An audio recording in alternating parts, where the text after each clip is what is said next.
Hey guys, welcome back on the channel. So in this video, I'm going to share with you 4 DEXs you can start using today, even as a complete beginner, to start generating some crypto passive income in 2026. Now, a few words of caution. Although this is not financial advice, regardless of what money you have to start, you can start small and throughout the year grow your bag. Actually, even if you have millions of dollars to invest in this, I would still say start small because you want to get comfortable with how the protocols work, how DeFi works, and from there on, as you get comfortable, increase your exposure to these markets. But of course, always know the risk, and the main risk here, outside of markets are going to be the ever-present risk. Whatever category of assets we're talking about, there's always going to be market risk. In crypto, that market risk is much more present, and it can lead to extreme volatility in the market, which is not a bad thing. And if you know that, and if you set your ranges accordingly, you can really profit from high volatile moments in the market. So that's a really good thing. Most people think volatility, it's bad, it's their enemy in crypto. In my opinion, it's not. As long as you have a proper range, you will profit tenfold when there's highly volatile moments in the market, okay? So I'm going to share with you which are the 4 main DEXs for even complete beginners to start earning passive income in crypto in 2026. These top 4 that I will share with you relies on the reputability of the protocols, how safe they are, how much volume do they handle, because that's what it is going to drive the revenue, the fees that you will earn as a liquidity provider, the reputability of the protocols, which go always hand in hand with how safe they are. That's all we need to have. Something that is safe, something that is reliable, and something that performs. These are the 3 characteristics that I took into consideration to show you this list. I do provide liquidity in all of these DEXs, and they are where I have the most significant amount of funds because of all of those reasons. So I'm going to point out to you Uniswap, Pancakeswap, Aerodrome, and Orca. There's going to be others that I do still use and I do think they are good, but for complete beginners, I think these are the best options, and I'm going to point out a few comments about each of these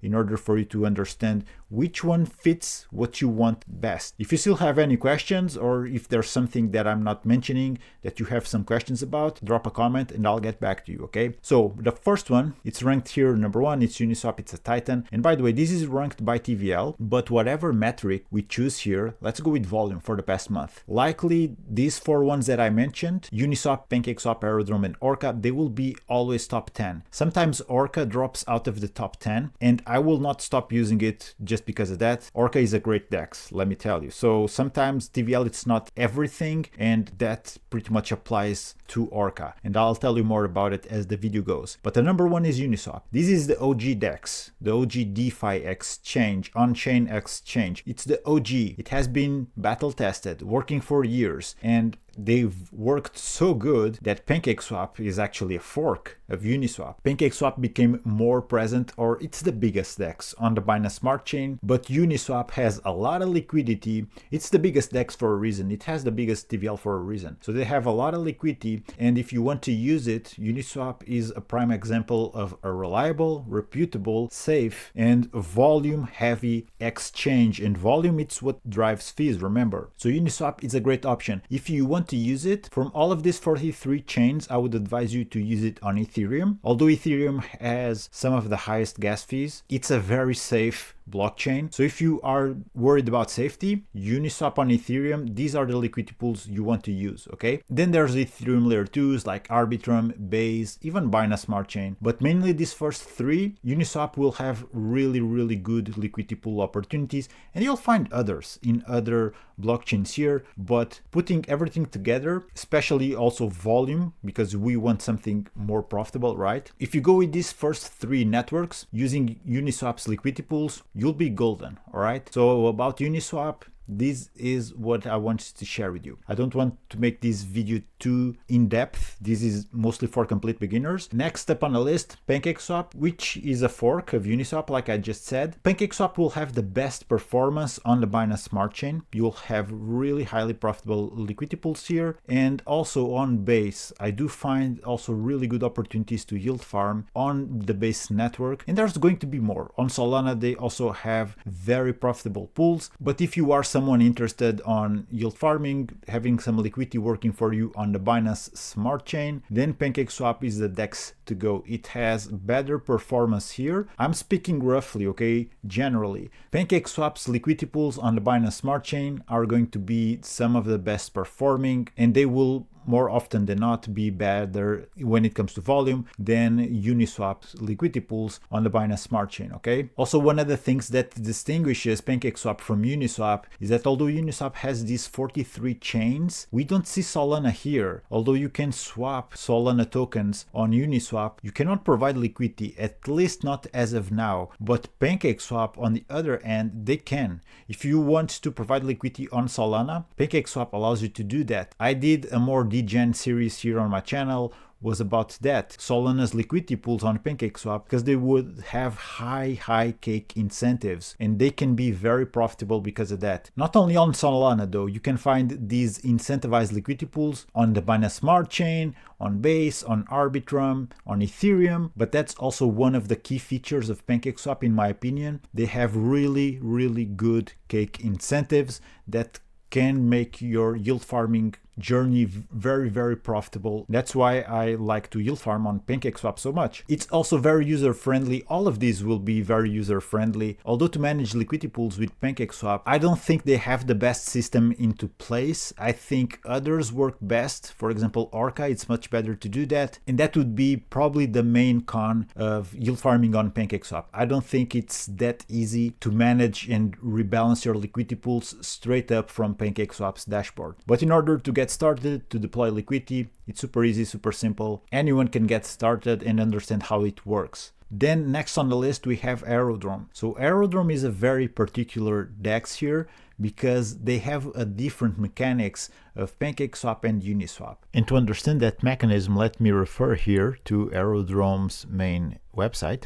So this is the Flywheel, how it works. I'm not going to go into detail, but you can see here they refer AERO voters. So you do need to have some AERO tokens that you need to stake or lock in order to get these AERO. That grants you not only fees from traders, but also to determine to which liquidity pools are going to have more emissions of AERO tokens. So it works a bit different than Pancakeswap and Uniswap in that sense. In order to make full use of it, you need to have some sort of staking of AERO tokens. While on Pancakeswap and Uniswap, you don't have these mechanics into place. In Pancakeswap, at some point, there was this sort of system that then they implemented because this was so successful with Aerodrome, but right now they have discontinued that model. So it's unique in that way.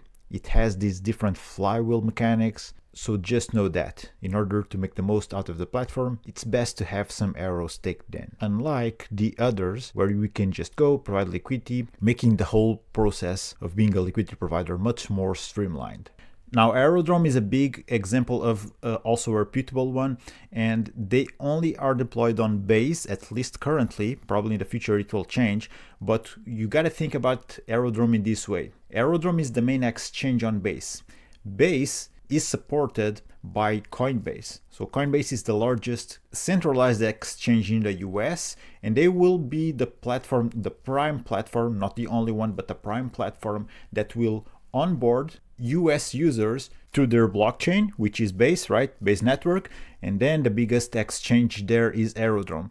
They have even a bigger TVL on the Base blockchain than compared with Uniswap. And they also are backed, Aerodrome itself. They have some sort of partnership with Coinbase. So they are sort of the unofficial exchange of Coinbase, but on chain, okay? If you're completely new to this, one thing are centralized exchanges. That's like regular banks. We don't know what's happening behind closed doors. And then there's on-chain exchanges, decentralized exchanges. Everything that happens there, it's recorded on chain, it's verifiable, it's transparent, anyone can have access to it. And to wrap this point about Aerodrome, just let me point out here the DEX volume for the past 30 days, over $10 billion. So you can already tell this is printing even before the mass onboarding from US users to the platform, to on-chain trading. So this is the takeaway point that I want to share about Aerodrome. It's going to be a massive exchange. It will handle billions in volume. It already does, but it's going to be much more than this. So being a liquidity provider there will be, it's already very profitable, but it will be even more. And right now their token price, it's very cheap. It's at about 54 cents per token. Not long ago it was at over $1. Like I said, for complete beginners, it's not going to be the easiest platform to get in because of the whole mechanics with Aerodrome. But if you're willing, take an hour, a couple hours to do some research about it and know how to lock AERO and how everything works, how that flywheel works in detail, yeah, then Aerodrome can potentially be a really good play for the upcoming future. Okay, so that's number 3, Aerodrome. Then we'll move on to a very popular ecosystem, which is Solana.